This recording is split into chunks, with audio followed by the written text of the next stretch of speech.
Halo sahabat tonton, siapa nih yang penasaran dengan kelanjutan cerita dari drama My Troublesome Star? Yuk kita mulai jalur cerita kelanjutan episode 6 ya. Setelah pertemuan tersebut, Duwon mengajak Chungja serta Dogo untuk makan bersama di restoran mahal. Saat itu, Chungja bertanya di mana Duwon 25 tahun lalu pada malam kecelakaan Sera. Chungja juga memberitahu Duwon kalau menurut laporan dari Taesuk, Duwon menyuruh Sunyong serta Taesuk menyiapkan pesta kejutan untuk Sera. Maka karena itu Sera tidak ditemani siapapun pada malam itu. Namun, Duwon malahan bertanya balik, kenapa Chungja baru bertanya sekarang? Apakah Chungja nggak mengingat kejadiannya? Dogo lalu menginterupsi mereka dengan menyatakan kalau kecelakaan Sera 25 tahun yang lalu adalah rekayasa seseorang. Intinya sih, sampai akhir pun Duwon mencoba untuk tidak menjawab tentang keberadaannya pada malam Sera kecelakaan. Jadi semakin curiga sih sama si Duwon ini. Dia mungkin terlibat dalam kecelakaan Sera 25 tahun yang lalu. Setelah makan-makan itu, Dogo kembali mengantar Chungja pulang. Dalam perjalanan, Chungja menyadari kalau tadi Duwon tuh berbohong. Chungja nggak kuasa menahan diri untuk mencurigai apakah Duwon yang menyebabkan kecelakaannya 25 tahun yang lalu. Sementara itu di panti jompo, dalam kunjungan rutinnya, Baekja terkejut karena melihat ayahnya yang demensia sedang asik menonton drama baru Chungja. Baekja akhirnya memarahi ayahnya itu. Dia merasa ayahnya tidak pernah menganggapnya. Padahal selama ini, Baekja yang telah mengorbankan sekolah hingga nggak kuliah demi merawat ayahnya itu. Tetapi dirinya selalu aja dinomor duakan. Ayahnya hanya terpaku kepada Sera dan Sera aja. Namun luapan emosi Baekja tidak ada gunanya. Tentu saja karena ayahnya sedang tidak waras untuk memahaminya. Di tempat syuting, Chungja sangat gembira setelah melihat dirinya memiliki lebih banyak dialog untuk episode berikutnya. Kemudian saat Chungja serta Namju sedang beradu akting, Chungja menampar wajah Namju dengan lobak. Dan kocaknya, tamparan dahsyat Chungja itu tiba-tiba langsung menjadi viral. Semua netizen membicarakan adegan itu, seolah-olah itu adalah hiburan yang mereka tunggu-tunggu selama ini. Bahkan saking viralnya, adegan Chungja menampar wajah Namju dengan lobak dijadikan meme sebuah iklan. Gak hanya itu, teman-teman Chungja di kantin sekolah pun langsung memuji akting Chungja. Mereka juga meminta tanda tangannya. Setelah acara sesi tanda tangan selesai, Dahi mendatangi Chungja. Dahi meminta Chungja untuk menandatangani surat kontrak dari perusahaan Duwon. Tapi Dahi tidak memberitahu Chungja kalau itu adalah surat kontrak. Jadi Chungja tahunya kertas yang ditandatanganinya adalah urusan sekolah. Malam itu, pemimpin preman yang kemarin berurusan dengan Dogo mendatangi Kang Daegu. Kang Daegu adalah orang yang menabrak Chungja di tahun 2025.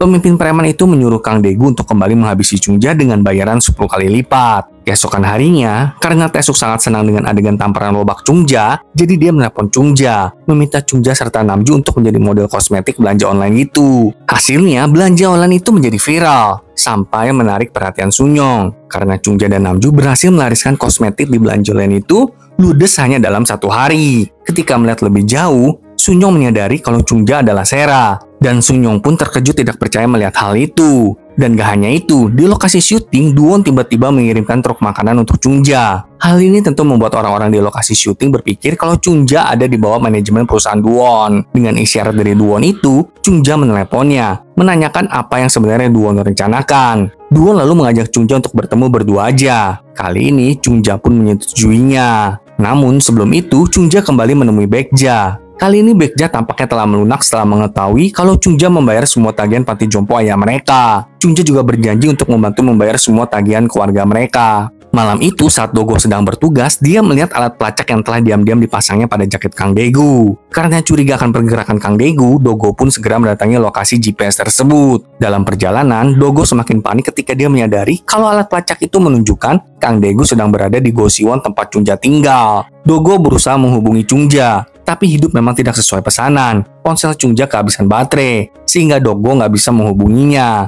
Dan ketika Dogo sudah sampai di Gosiwon Chungja, dia melihat ada kantong belanjaan yang terjatuh. Dogo pun segera pergi untuk mencari Chungja, dengan mengikuti alat pelacak pada Kang Daegu. Sementara itu, Chungja sekarang berada di sebuah mobil.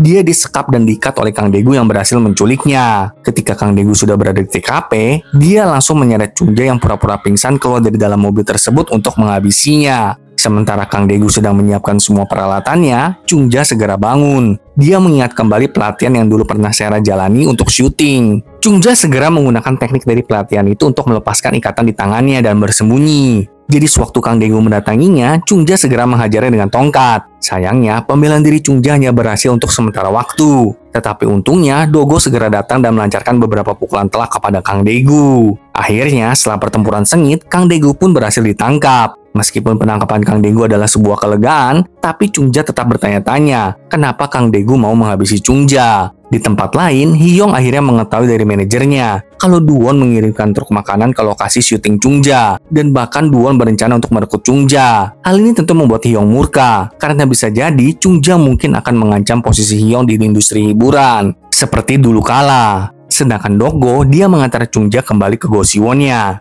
Tapi Chungja tidak membiarkan Dogo pergi. Dia berniat untuk mengobati luka Dogo akibat perkelahiannya dengan Kang Daegu tadi. Sementara itu, Sunyong serta Hyung mendatangi Duwon. Mereka berdua marah-marah dengan tindakan Duwon yang seolah-olah mendukung Chungja. Hyung lalu dengan tegas memperingatkan Duwon bahwa kembalinya Sera menandai kehancuran mereka. Duwon menanggapi perkataan Hyung dengan mengatakan kalau dia akan menyingkirkan Sera selamanya. Kembali ke Gosiwon. Setelah Chungja mengobati luka Dogo, Dogo memberitahu Chungja kalau sepertinya seseorang telah merencanakan mencelakai Sera di 25 tahun yang lalu dan mencoba menghabisi Chungja lagi dalam kecelakaan mobil kemarin itu. Bahkan bisa jadi Kang Daegu adalah suruhan orang tersebut. Intinya kecelakaan Sera 25 tahun lalu, kecelakaan Chungja yang kemarin itu, serta pencobaan pembunuhan malam ini bukanlah suatu kebetulan. Chungja lalu menceritakan kepada Dogo tentang pria jam tangan yang diingatnya. Chungja yakin kalau pria itu adalah dalangnya. Chungja lalu bertekad untuk menangkap pria itu apapun yang terjadi. Sementara itu, kita melihat seorang pria di dalam mobil.